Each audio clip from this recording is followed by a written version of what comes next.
சண்முகபரணி சீரியல்ல இப்போ ஒரு அட்டகாசமான எபிசோட் வந்திருக்குன்னே சொல்லலாம். மிஸ் பண்ணாம ஃபுல்லோடையும் கேளுங்க. அதுக்கு முன்னாடி இந்த வீடியோ பிடிச்சிருந்துச்சுன்னா லைக் பண்ண பாருங்க. ரொம்ப பிடிச்சிருந்துச்சுன்னா நம்ம சேனலுக்கு வந்து சப்ஸ்கிரைப் பண்ணி கண்டினியூஸா ஆதரவு வந்துட்டாங்க.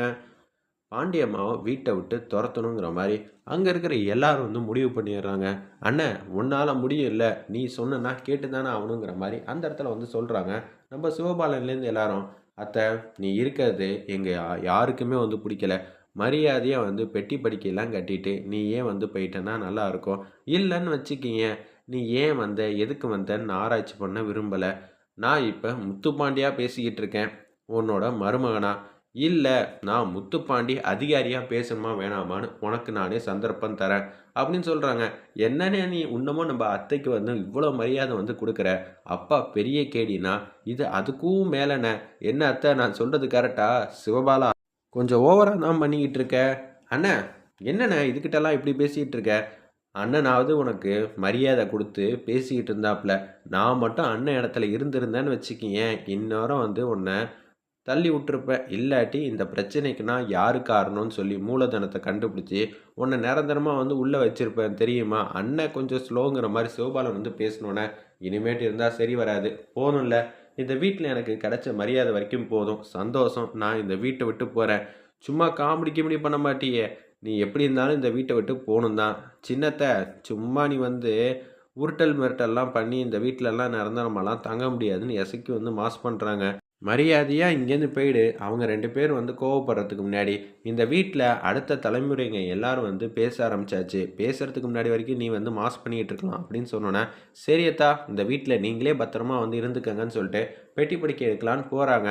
அப்பன்னு பார்த்து சவுந்தரம் என்னோடய பெட்டி படிக்கலாம் எடுத்து வைக்கணும்ப்பா, வந்து உதவி செய்யணுன்னே, என்னடா எங்கள் அக்காவையே வீட்டை விட்டு போக சொல்லிட்டீங்களா, ரொம்பவே சந்தோஷம் இல்லை அப்படின்னு சொல்லிட்டு அப்படியே வந்து வெளியில் வந்து வராங்க. அந்த இடத்துல நம்ம சவுந்தர பாண்டி ரூம்குள்ளே வந்தோன்னே, அக்கா பத்திரமா வந்து போக்கா, செலவுக்கு பணம் வேணும்னாலும் சொல்லு, நான் வேணா தந்துடுறேன். 10,000 இருந்தால் போதுமா?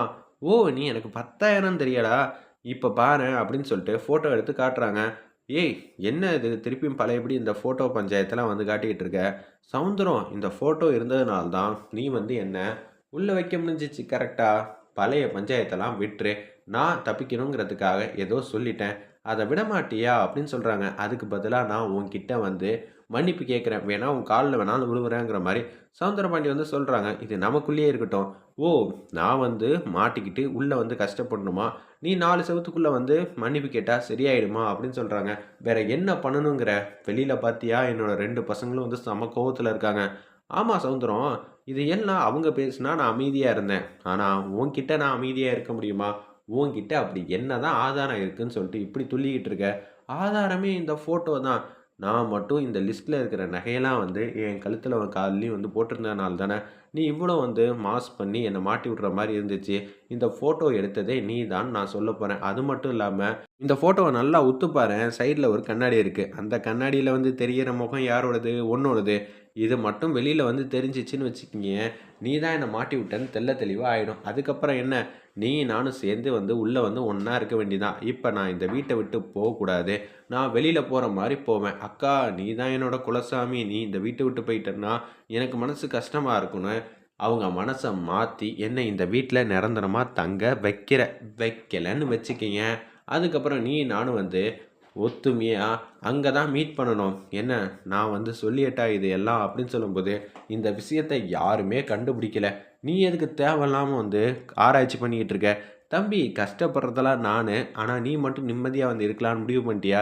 நான் இந்த வீட்டில் உட்காந்துக்கிட்டு கால் மேல் கால் போட்டுக்கிட்டு ஜம்முன்னு சாப்பிடணும், அதான் எனக்கு தேவை. இல்லை இந்த வீட்டில் எனக்கு இடம் இல்லைன்னு சொல்லிட்டான்னு வச்சுக்கிங்க, அப்புறம் நான் சொல்கிறது தான் செய்வேன் பார்த்துக்க அப்படின்னு சொன்னேன். என்ன பண்ணுறது, கடைசி நேரத்தில் அக்கா என்ன இப்படி ஒரு ட்விஸ்ட்டு வந்து வச்சுருக்கே, அந்த கண்ணாடியில் இருக்கிற நம்ம முகத்தை வந்து பார்த்துட்டாங்கன்னா நமக்கு ஆப்பாயிடுமேங்கிற மாதிரி சவுந்தரபாண்டி வந்து யோசிக்கிறாங்க. வெயிட் பண்ணி பார்ப்போம்.